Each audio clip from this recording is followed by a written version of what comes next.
Assalamualaikum warahmatullahi wabarakatuh. Om Swastiastu, Salam, Namo Buddhaya, Salam sejahtera untuk kita semua. Rahayu, Rahayu, Rahayu.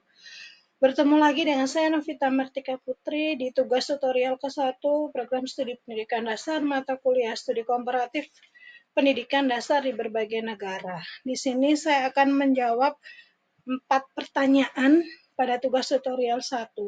Yang pertama yaitu silakan Anda temukan satu artikel jurnal nasional terakreditasi Sinta yang berkaitan dengan topik isu sosial politik dan sosial budaya. Kemudian silakan dipelajari, dianalisis, dan paparkan poin penting yang dibahas pada artikel tersebut. Dan yang kedua pertanyaannya kemudian kaitkan dengan hal yang terjadi di daerah sekolah tempat Anda bekerja. Nah, di sini saya sudah mengambil satu jurnal yang berkaitan dengan topik isu sosial politik dan sosial budaya yang berjudul Revitalisasi Budaya di Era Digital dan Eksplorasi Dampak Media Sosial Terhadap Dinamika Sosial Budaya di Tengah Masyarakat. Poin penting dalam artikel berkaitan dengan isu sosial politik dan sosial budaya yang pertama yaitu dampak media sosial pada dinamika sosial budaya, di mana media sosial mengubah cara masyarakat berinteraksi, menciptakan ikatan sosial, dan mengakses keragaman budaya. Kemudian platform seperti Facebook, Twitter, dan Instagram memfasilitasi pertukaran ide budaya dan pengalaman hidup melintasi batas geografis. Dan yang kedua ada media sosial sebagai alat partisipasi politik dan aktivisme, di mana dari media sosial kita bisa memberikan suara kepada kelompok yang sebelumnya tidak memiliki akses ke publik, tetapi juga berpotensi menyebarkan misi informasi yang mengancam demokrasi. Yang ketiga ada revitalisasi budaya di era digital, yaitu media sosial memungkinkan pelestarian dan penyebaran nilai-nilai budaya serta agama, tetapi juga beresiko menyebabkan homogenisasi budaya. Kemudian yang keempat yaitu pengaruh media sosial pada ekonomi kreatif. Sekarang platform seperti TikTok, YouTube bisa menciptakan peluang ekonomi baru bagi konten kreator, mengubah paradigma pekerjaan konvensional. Kemudian yang kelima, peran pendidik dan kesadaran digital. Ya, jadi literasi digital diperlukan untuk mengatasi tantangan seperti misinformasi dan privasi data. Kemudian pendidikan harus menjembatani kesenjangan digital dan memastikan inklusivitas akses teknologi. Dan yang keenam, kompleksitas dampak media sosial. Jadi dampak media sosial itu tidak homogen, jadi bervariasi tergantung konteks sosial, budaya, dan ekonominya. Jika dikaitkan dengan sekolah saya atau daerah di sekolah saya, jadi sekedar informasi, saya bekerja di SD nomor 4 Tuban, Kelurahan Tuban, Kecamatan Kuta, Kabupaten Badung, Provinsi Bali. Yang pertama yaitu bisa untuk pelestarian budaya Bali di era digital. Di situ saya bubuhkan video di YouTube yang sempat saya terbitkan di YouTube saya. Itu murid saya sedang menarikan salah satu tarian tradisional Bali. Ya, jadi sekolah dapat menggunakan media sosial untuk mempromosikan budaya Bali, baik itu tarian, musik, ataupun upacara adat kepada generasi muda dan dunia. Yang kedua yaitu pendidikan literasi digital. Jadi kita mengintegrasikan literasi digital dalam kurikulum untuk mengajarkan siswa cara menggunakan media sosial secara bertanggung jawab dan bijak. Di situ saya sedang memberikan penyuluhan kepada anak-anak bagaimana cara memanfaatkan pendidikan literasi digital dengan bijak dan mengambil dampak positifnya. Yang ketiga yaitu partisipasi sosial politik. Di sini media sosial dapat digunakan untuk melakukan kegiatan kampanye, ya, kampanye pembersihan lingkungan seperti mengolah sampah, kemudian mengolah sampah organik menjadi pupuk, kemudian membuat biopori dan sebagainya. Dan yang keempat, ekonomi kreatif dan konten lokal. Di situ siswa sedang membuat iklan untuk mempromosikan salah satu makanan khas Bali yaitu pai susu aji. Dan yang terakhir yaitu kolaborasi dengan tokoh budaya dan agama. Di situ saya mengundang salah satu dosen kebudayaan untuk mengenalkan budaya kearifan lokal kepada siswa. Oke, pertanyaan yang kedua yaitu silakan Anda temukan satu artikel jurnal nasional terakreditasi Sinta yang berkaitan dengan pendidikan berwawasan multikultural.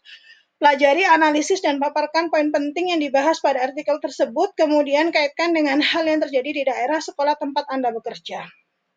Di sini saya sudah mendapatkan jurnal yang berkaitan dengan pendidikan berwawasan multikultural dengan judul Pendekatan Pendidikan Multikultural. Dengan poin-poin penting, yang pertama yaitu konsep pendidikan multikultural.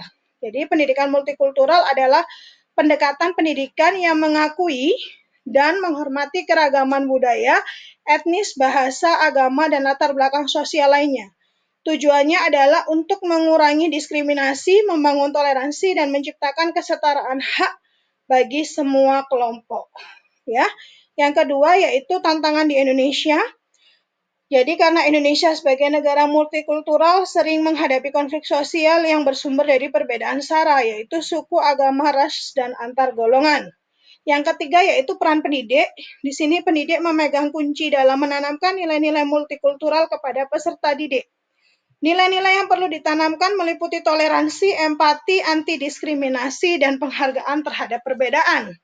Yang keempat yaitu implementasi di sekolah. Ya, bisa dilakukan dengan pertama membangun paradigma keberagaman inklusif di lingkungan sekolah. Kedua, menghargai keberagaman bahasa, gender, kemampuan, dan umur.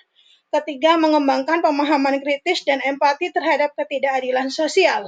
Yang kelima yaitu revolusi industri 4.0, di mana kemajuan teknologi dapat memperburuk konflik jika tidak disikapi dengan bijak, misalnya melalui miskomunikasi di media sosial.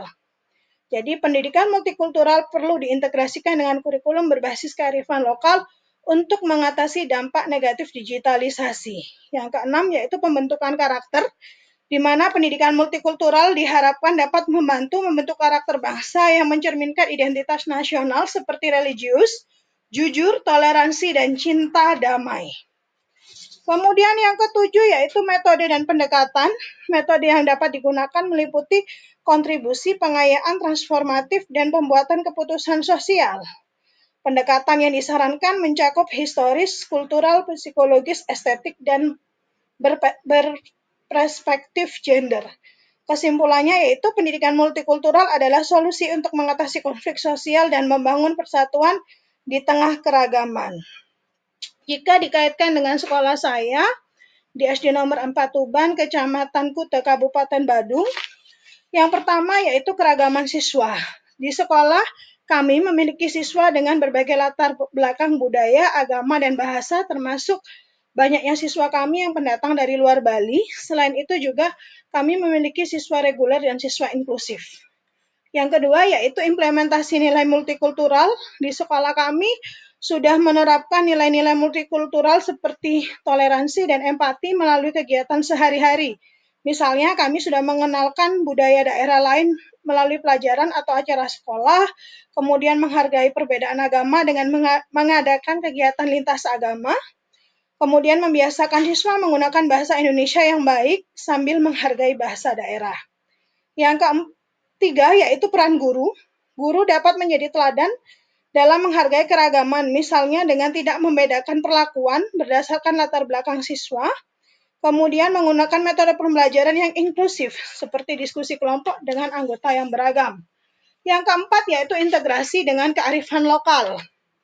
Bali dikenal dengan budaya Hindu yang kental. Sekolah dapat mengintegrasikan nilai-nilai lokal seperti Trihita Karana, yaitu harmoni dengan Tuhan, manusia, dan alam, dengan pendidikan multikultural, dengan cara mengajarkan siswa untuk menghormati tempat ibadah semua agama. Yang kelima ada tantangan digital. Sebagai daerah pariwisata, jelas siswa kami mungkin terpapar teknologi dan media sosial sejak dini, sehingga sekolah perlu mengajarkan cara berkomunikasi yang santun di dunia digital untuk mencegah konflik. Dan yang keenam yaitu kegiatan konkret seperti mengadakan hari budaya di sekolah, di mana siswa mempresentasikan budaya dari daerah asalnya. Dan yang terakhir mengundang tokoh dari berbagai latar belakang untuk berbagi pengalaman. Begitu ya, jadi dengan menerapkan pendidikan multikultural, SD nomor 4 Tuban sudah bisa menciptakan lingkungan sekolah yang inklusif, harmonis, dan mencerminkan semboyan negara kita, yaitu Bhinneka Tunggal Ika.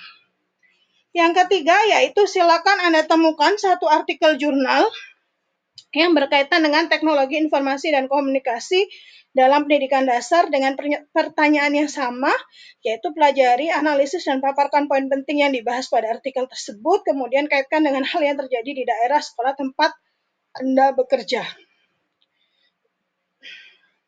Di sini saya sudah mengambil satu jurnal pendidikan berkaitan dengan teknologi informasi dan komunikasi dalam pendidikan dasar dengan judul Penerapan Media Pembelajaran Berlandaskan Teknologi Informasi dan Komunikasi atau TIK pada Kurikulum Merdeka di Sekolah Dasar. Yang pertama, poin pentingnya yaitu penerapan kurikulum merdeka dengan dukungan TIK.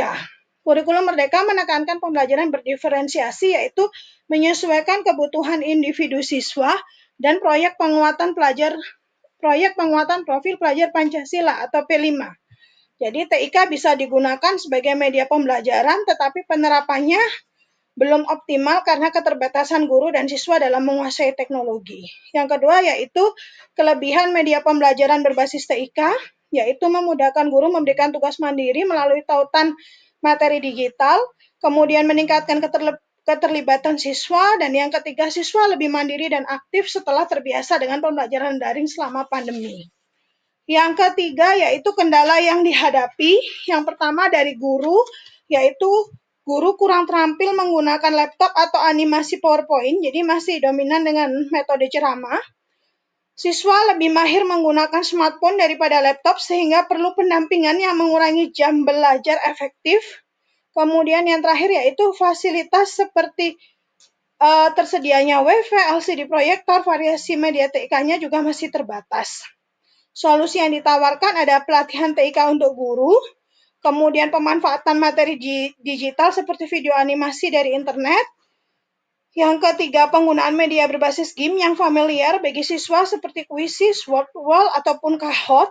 Kemudian praktek penggunaan aplikasi di rumah dengan bantuan orang tua sebelum pembelajaran. Kemudian temuan utamanya yaitu pembelajaran berdiferensiasi belum sepenuhnya terimplementasi, dan yang kedua perlu inovasi dan diversifikasi mediatik untuk mendukung kurikulum merdeka.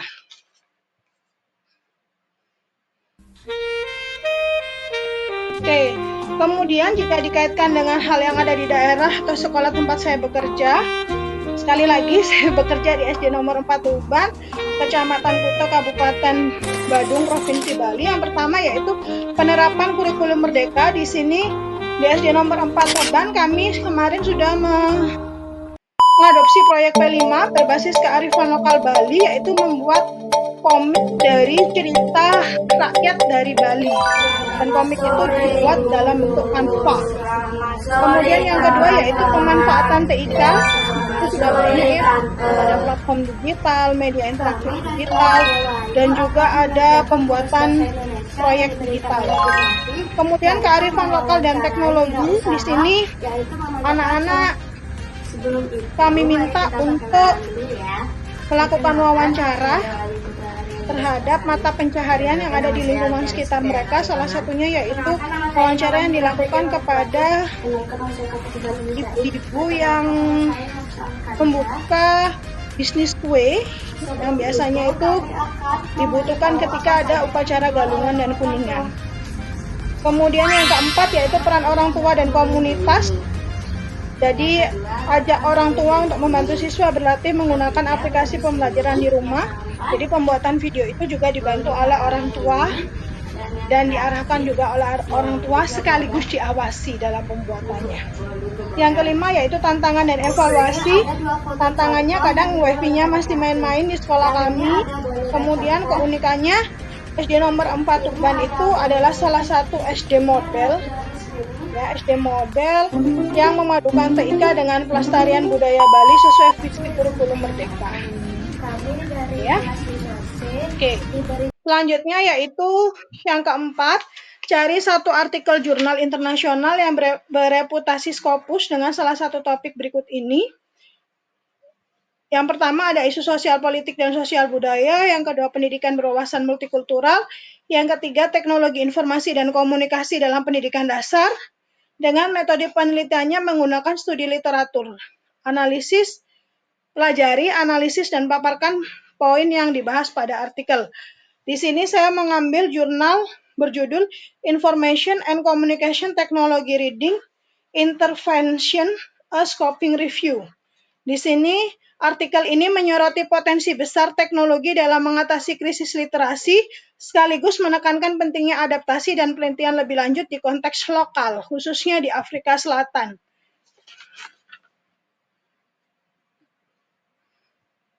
Nah, ini contoh artikelnya. Kemudian poin-poin penting yang ada pada artikel tersebut, yang pertama yaitu latar belakangnya yang mendasari. Yang pertama ada mayoritas pelajar Afrika Selatan memiliki keterampilan membaca yang rendah dibandingkan dengan standar internasional. Faktor penyebabnya meliputi keterbatasan sumber daya, pelatihan guru yang tidak memadai, praktik pengajaran yang buruk, dan tingkat literasi orang tua yang rendah. Terakhir, intervensi berbagai teknologi informasi dan komunikasi dianggap sebagai solusi inovatif untuk mengatasi tantangan ini, terutama bagi anak-anak dengan kesulitan membaca. Tujuan penelitiannya memberikan gambaran umum intervensi membaca berbasis TIK yang digunakan secara global untuk anak sekolah dasar, dan menganalisis subset studi yang dilakukan di negara-negara berkembang mayoritas dunia untuk mengevaluasi dampak dan tantangan intervensi tersebut dengan relevansi khusus untuk Afrika Selatan. Metodologinya, tinjauan cakupan atau scoping review menggunakan kerangka kerja Akske dan O'Malley tahun 2005. Pencarian dilakukan di berbagai basis data elektronik dengan kata kunci terkait TIK dan intervensi membaca. Kriteria inklusi meliputi studi peer review tahun 2009 sampai 2019, intervensi berbasis TIK dan peserta kelas 1 sampai 7. Total ada 49 studi dimasukkan dalam tinjauan utama dengan subset 5 studi dari negara-negara berkembang. Hasil utamanya yaitu yang pertama, efektivitas intervensi menunjukkan 3,88%, jadi sekitar 46 dari 49 studi menunjukkan hasil positif dan intervensi membaca berbasis TIK, dan program yang paling efektif digunakan yaitu Grapo Game, Abracadabra, Reading Races, dan Chashimo. Hasil yang kedua yaitu studi negara berkembang. Hanya 10,2% studi dilakukan di negara berkembang, tetapi semuanya melaporkan dampak positif terutama untuk Grapo Game dan Abracadabra. Contoh negaranya yaitu Kenya, Zambia, India, dan Tanzania. Faktor pendukungnya yaitu yang pertama, intervensi intensif, 4-5 sesi per minggu lebih efektif digunakan. Kemudian adaptasi bahasa dan budaya sangat penting untuk keberhasilan program.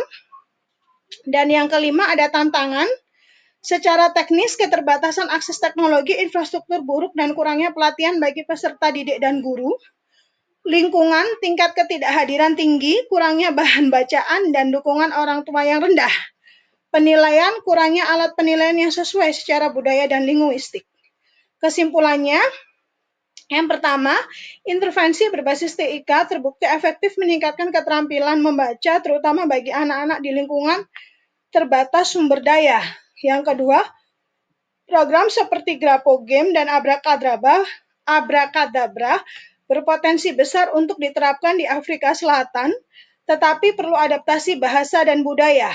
Dan yang ketiga atau terakhir, diperlukan lebih banyak penelitian di negara berkembang termasuk Afrika Selatan untuk menguji dan mengembangkan intervensi lokal.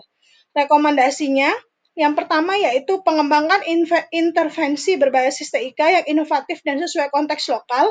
Yang kedua, pelatihan guru dan orang tua untuk mendukung implementasi program. Dan yang ketiga, peningkatan infrastruktur dasar seperti akses internet dan perangkat di sekolah. Oke, demikian analisis yang bisa saya lakukan. Kurang lebihnya saya mohon maaf. Saya ucapkan terima kasih dan saya mohon masukan dan arahan baik itu dari Bapak Ibu dosen atau dari teman-teman untuk menyempurnakan tugas satu saya dan memperbaiki dan menjadi lebih baik lagi di tugas kedua saya. Akhir kata, wassalamualaikum warahmatullahi wabarakatuh. Terima kasih banyak.